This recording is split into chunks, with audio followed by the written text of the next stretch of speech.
Good day. These are the headlines from the Philippine News Agency. Malacanang confirmed today that President Ferdinand R. Marcos Jr. has tested positive for COVID-19. In a Facebook post, the Presidential Communications Office said the President has been advised by his doctors to undergo isolation for 5 days. Despite his condition, the President remains fit to work and continues his scheduled meetings via teleconference. Meanwhile, Marcos urged everyone to take precautions to safeguard their health during the holiday season by vaccinating and wearing face masks in crowded places. This is the third time that Marcos was infected with COVID-19.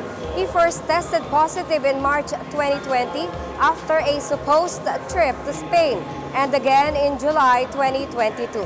Meanwhile, Pasig Mayor Vico Sotto revealed that he also tested positive for COVID-19. Sotto posted on Facebook that his antigen test came out positive after he experienced COVID-19 symptoms. He has committed to skip meetings or attend via Zoom until his symptoms disappear. Data from the Department of Health show the Philippines recorded 1,340 COVID-19 infections from November 28 to December 4. This was higher than the 1,218 cases monitored 7 days prior, November 21 to 27. The country's inflation, or the rate of increase in the prices of goods and services, slowed down further to 4.1% in November. Based on the latest data from the Philippine Statistics Authority, last month's inflation rate dropped from 4.9% last October and 8% in November 2022. This brings the year-to-date figure at 6.2%, still above the government's ceiling of 2 to 4%. National Statistician and PSA Chief Claire Dennis Mapa said the November inflation slowed down largely due to the slower increase in the prices of food and non-alcoholic beverages at 5.7%. This was followed by a slight decrease in transport at 0.8% and in restaurants and accommodation services at 5.6%. The latest inflation rate is also within the 4 to 4.8% range forecast of the Bangko Sentral ng Pilipinas. The House of Representatives commits anew to promote peace and unity in the country in the wake of the recent bombing at the Mindanao State University.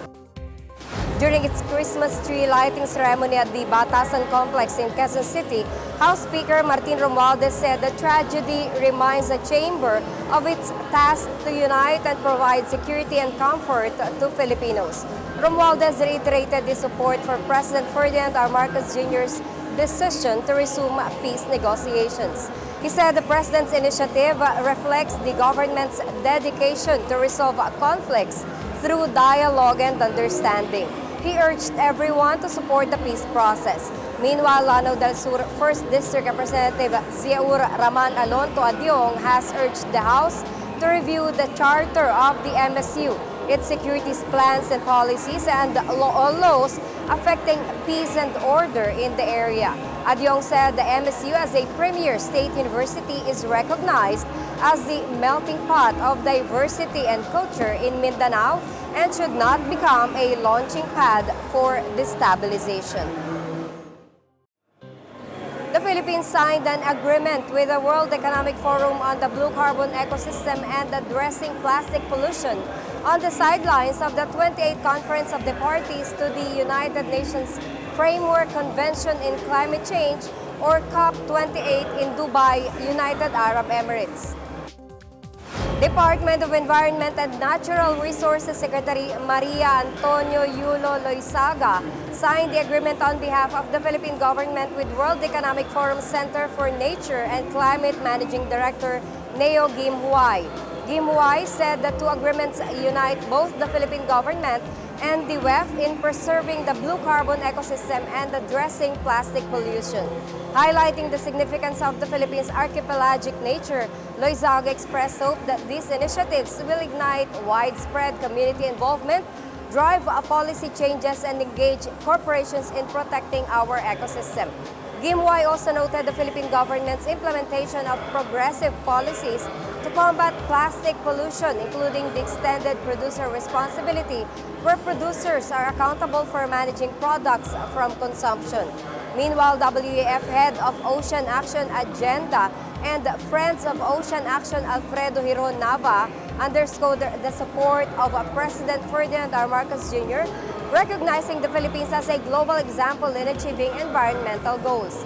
Following the signing of agreement, the Philippines and the WEF will share best practices with communities, civil societies, and corporations to translate these agreements into tangible progress. A magnitude 5.7 earthquake was recorded off the coast of Caguait, Surigao del Sur, Tuesday morning. According to the Philippine Institute of Volcanology and Seismology, or PHIVOLCS, this earthquake was an aftershock from the magnitude 6.8 earthquake on Monday.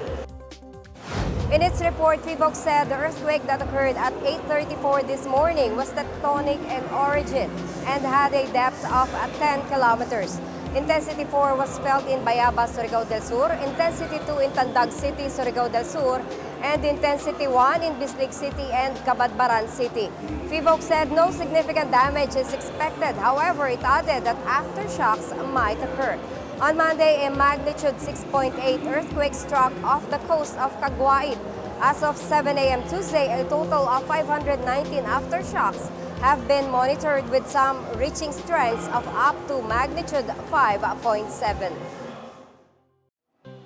With the aim of bringing the Presidential Communications Office and the Bagong Pilipinas to the grassroots, the PCO brings the community caravan for the first time to the campuses in the country, starting with the Lyceum of the Philippines in Intramuros, Manila. PCO Secretary Chelo Velicaria Garafil said that the PCO believes that the youth as the next generation leader should be empowered and inspired to be part of nation building. With modern technology and social media becoming more accessible to the general public, misinformation, disinformation, and fake news have also spread, bringing chaos and misunderstanding. Garafil said that youth should be able to learn how to detect fake news from legitimate information. All media entities under the PCO, such as the Philippine News Agency, joins the event with the aim to inform students on the importance of reliable news and how PCO works to deliver this information to the public. The Community Caravan is part of the PCO's media and information literacy campaign. And that's the latest and the biggest stories on the Pna Headlines. For more news updates, please visit our website, pna.gov.ph, or our Facebook and X account, Philippine News Agency. The Pna Headlines is also streamed via the Serbisyo Facebook page. You may also watch the Pna Headlines through the Philippine News Agency's YouTube account, via the News and Information Bureau website, nib.gov.ph under PNA News, or on the Facebook page of the Presidential Communications Office, or PCO. It's 20 days before Christmas. I am Marita Muaje, and this is the PNA Headlines, bringing stories that unite the nation.